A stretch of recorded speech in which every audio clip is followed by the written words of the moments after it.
Cape Town forever.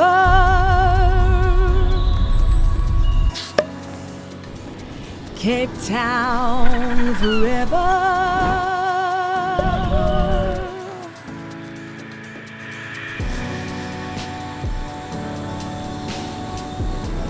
Today we are chatting to Dr. 𝗺𝗃𝗀𝗃. Dr. Palmer is a medical doctor, but also an ambassador of the importance of mental health. He has made it his mission to educate the different communities of Cape Town on how to look after their mental health in a world that is always changing. So we're sitting here with Dr. 𝗺𝗃𝗀𝗃 for our mental health segment of the Cape Town Forever channel. Thanks for joining us. Is it Dr. 𝗺𝗃𝗀𝗃 or would you prefer 𝗺𝗃𝗃𝗃? We just go with 𝗺𝗃 for this. Okay. Let's keep it conversational and light. Okay, 𝗺𝗃. So tell us where do you originate from? Okay, so originally, born in Athlone, Vanguard. Lived there, I think, for about 3 years, and then parents, wanted to give better opportunities, and so moved over to northern suburbs, and then grew up in 𝗪𝗱𝗲 for about 14, 15 years of my life, before I then got shipped off to Johannesburg. So that was for studies more than anything else. But yeah, so I spent most of my time out in the northern suburbs. Went to Simonsburg Primary School, which is also a home of quite a few Springboks that I grew up with. People like Cheslin Colby, 𝗺𝗃𝗃 𝗃𝗃, 𝗺𝗃𝗃 used to be at that primary school as well. So come from good stock, the Kraaifontein area. Definitely. Okay, so 𝗺𝗃, you are passionate about mental health. Tell us more about how did this come about, from where? I mean, we all have our times where we come to a realization of how important mental health is, but for you, where did it start? So I think a lot of what I speak about is, I'm not a trained psychologist. I never did a diploma in mental health or wellness, but do a lot of reading around it. And I draw a lot from past experiences. So age of 25, it dawned on me that I was unfortunately a victim of sexual assault at the age of 7, 8. Brain suppressed it, and then sort of in my 5th, 6th year of varsity, everything came crashing down. Started thinking about this more and more, and it just started expanding, and then slipped into depression.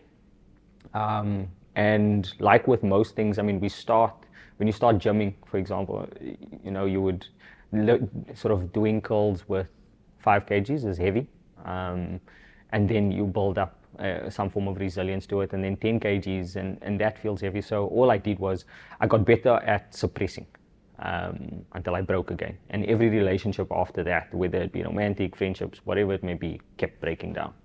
And I kept slipping darker and deeper, to the point where my parents had actually, I'll never forget it, I had a conversation with one of my ex-partners, and said beforehand, look, you need to be aware of this, that this is what happens with weight from time to time. And so, I then had to start practicing, I had to seek help. I had to start practicing vulnerability, being comfortable and okay with saying I need help. I'm struggling. I don't have the tools to deal with this. And so, as I went on in life and started going on this wellness journey, because I don't believe it's a destination, I started engaging with other men and started realizing that we all started going, like, we all have the same stuff, and that's what kind of connects us. And the hope is that through experiences, we can, even if you just plant that seed, it doesn't need to grow or yield anything now. Maybe 10 years time, you may be ready to, go down that path and actually accept it and start working on it. And so I see it more and more, even in my practice. I've got young kids, age of 10 or 11, wanting to commit suicide because of either being bullied for being in a certain friendship group, or feeling like they're overweight, or they don't look a certain way, they don't meet society standards. And I always say to their parents, at the age of 10, my biggest worry was Dragon Ball Z. how long Goku was going to be shooting that Kamehameha. It was like, my mom always used to make this joke, that guy's been screaming for the last 3 episodes. And I'm like, yeah, but that was my concern for life. And so we see it more and more that broken kids heal broken adults. And so as adults, we then have to go back and say, okay, now I need to go heal that 7-year-old boy, that 8-year-old boy. And we have to start looking at how all of those things influence the way we think, the way we respond to people, because we draw from past experiences, how we react to people or situations that press us and sort of push on that painful scar. It pushes something out, and often it's not the greatest. Look, for me, it's a matter of us trying to understand where we come from, what traumas we've had, and how it shapes. It doesn't give us leeway to treat people poorly or respond poorly, but yeah, it's just to start creating some form of understanding. And so I wouldn't say my love, but my passion for mental well-being or mental fitness is something that gets driven by the lack of resource that we have to deal with this. And so everything flows from the head in our bodies, in companies, schools, wherever you want to look, everything flows from the head. And so if we can start fixing our mental wellness or mental toughness or fitness, however you want to look at it, a lot of other things start falling into place and start assisting in overall well-being. Okay, so wait, what made you become a healthcare worker? So I come from a long line of family members that are entrenched in service.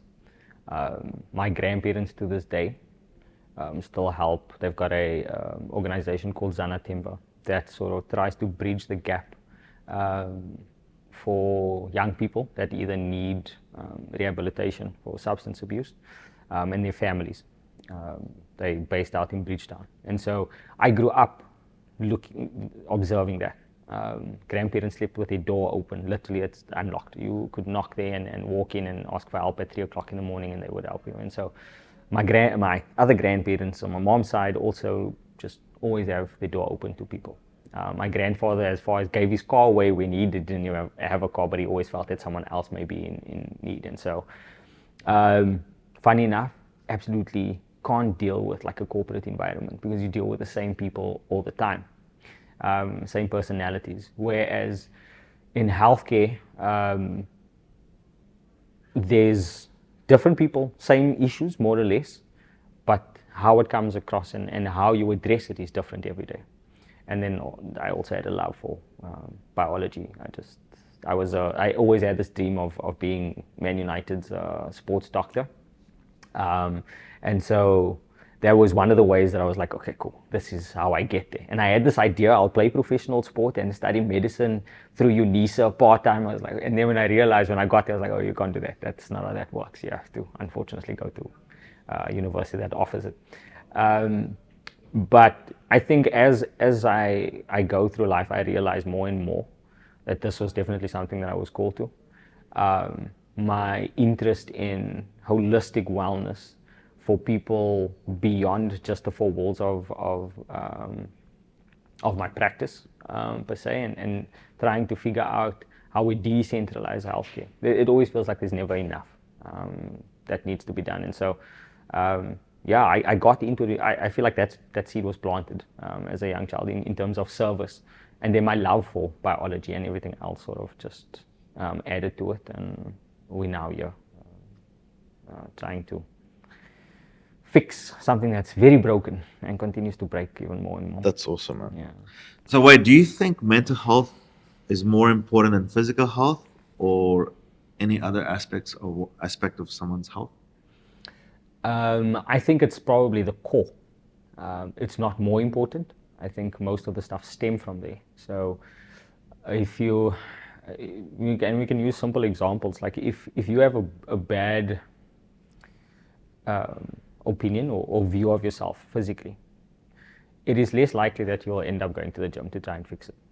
You'd rather sit and ruminate about the fact that you don't look a certain way, and that then drives you to a certain point of depression. So whether you start drinking, whether you start eating excessively, and the problem just gets worse over time. And so your mental well-being or your fitness drives everything.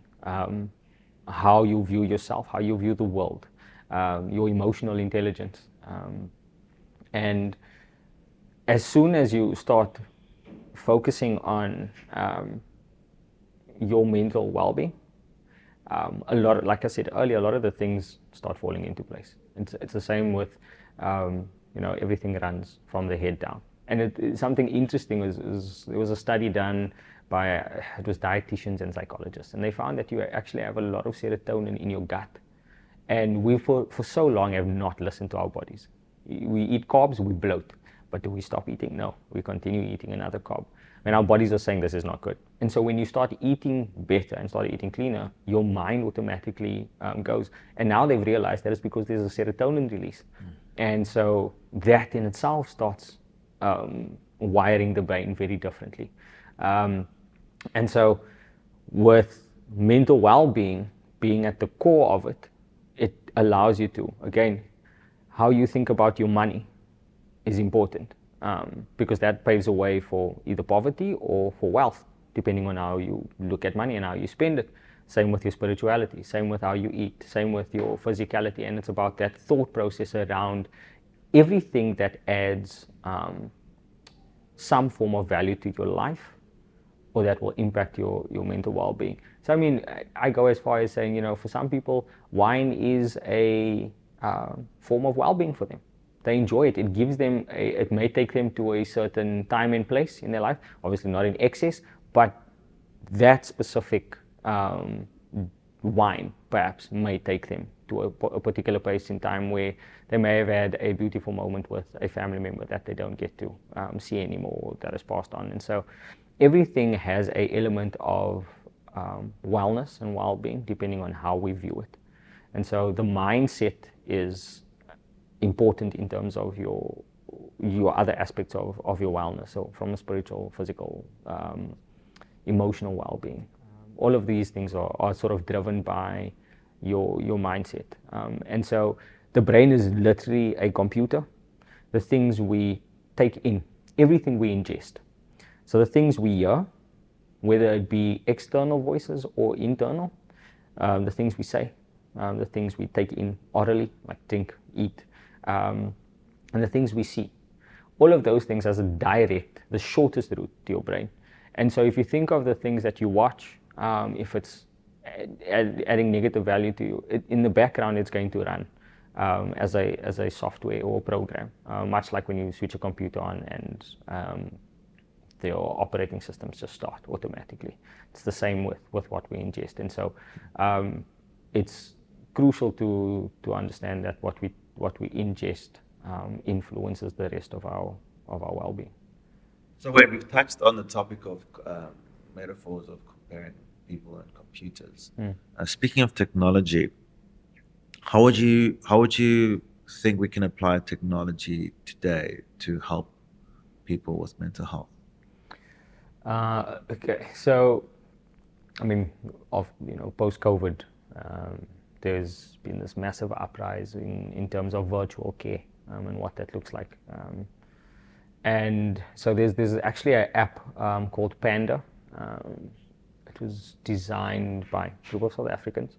And what I love about them is that they sit and actually have live streaming sessions. So when you register onto this app, you actually get to sort of choose what your struggles are. So whether it be alcoholism, gambling, depression, it will start providing you with these sort of live streams where it's registered psychologists, motivational speakers, counselors, and you could sit at work and be interactive. Still do your work, but you would have this voice playing, and it's all live sessions. And so there would be a schedule every day and you'll get notifications about it. And it's a free app. And so that's just one of the ways where technology has been leveraged in a more proactive way, as opposed to waiting for something big to happen and then you're requiring companies like 𝗍𝗃 perhaps, which most companies utilize. And so their function is to provide you with the tools necessary to deal with whatever. So it may be work, work stress or tension at home or whatever the case may be. And most of us don't have these tools. And so we go through life either exploding and creating havoc. But this is one of the ways where mental health care is more accessible, because there's 100% penetration of smartphones in a household. So there's at least one family member that has a smartphone. The next barrier of entry is then making this more visible, and then the other would be obviously data is the other barrier to entry for this. But that's one of the ways that technology has helped when it comes to mental health care. The other is that it's choice. So what we choose to consume, and how those, and to be extremely aware of how the things we consume impact us and impact our way of thinking. And so, for example, for me, I've gotten off all social media for a period of time, and temporarily I do these things because I find myself getting sucked into a particular thought pattern because of aimless scrolling. There's no intention behind it, and it starts feeding a narrative that I may not have dealt with completely. And then the other is to actually utilize, like, Spotify, Diary of a CEO, which you spoke about, Heinz. This thing is called In Hindsight. And so again, it's leveraging technology to positively influence yourself. We've got access to these things, but it's what we're using it for that sort of separates and makes it completely different for a lot of people. So for those who are mentally fit, and those who may be lacking in mental fitness, it's literally the choice of how do I utilize the resource that I have access to, in terms of my phone or YouTube or my TV, whatever the case may be. Because today we have access to technology all around us. There's not a space where you don't have access to Wi-Fi or a TV or computer. It's just about how we utilize that for our own positive gain. So wait, we've covered a lot, and you give us some amazing answers. What is your next passion project? What are you busy with right now? Okay, so currently I'm busy with it's sort of a coffee trailer. It's the start of it, and it's called Journey Coffee. And from there, it's meant to celebrate people's journey. We all grab a cup of coffee, walking in Sea Point Prom or out in Newlands Forest, wherever the case may be. But coffee is usually that thing. We meet with people with coffee. It's the tool. When we need to have a heart-to-heart, it's, hey, can we grab a cup of coffee? Right. And so currently we're looking at starting a coffee trailer that focuses on celebrating, like I said, people's journeys and using the coffee as a mode or a tool for conversation. So in my practice, coffee is utilized to kind of bring people together. And then in sort of the public arena, it's to have people to come and inspire. So the future plans is to have these sessions, so either it being outdoors when the weather's nice, and have what we call couch conversations, and to have inspirational people come in, and maybe a few well-known people that we, socialites and celebs come and talk to young people and actually answer real questions about it. And even with that, the coffee is going to extend into community projects, which will provide young people an opportunity to own coffee trailers or be a part of the ownership thereof. And so for me, the reason I chose coffee is because it forms a part of my well-being and my wellness on a day-to-day basis, where I too use coffee as a means to have heart-to-heart with friends, family. And so, it just made sense to use the coffee, as the tool. Great stuff. It's like a medium. Yeah, correct. 100%. Awesome. Wade, thank you so much for spending time with us and telling us about yourself and educating us on mental health and your passion. It's great to see people out there like you pioneering mental health in the communities. We wish you all the best, and we we do see a podcast in your future, and hope to see more of you, and wish you the best in anything you touch. Yeah, thank you for having me. I thoroughly enjoyed this sort of conversation, and thank you for creating the platform for this discussion. I think it's not being held enough, and as you mentioned before, a lot of our people need it, and so thank you again. I look forward to hopefully being back in the near future. Cape Town forever.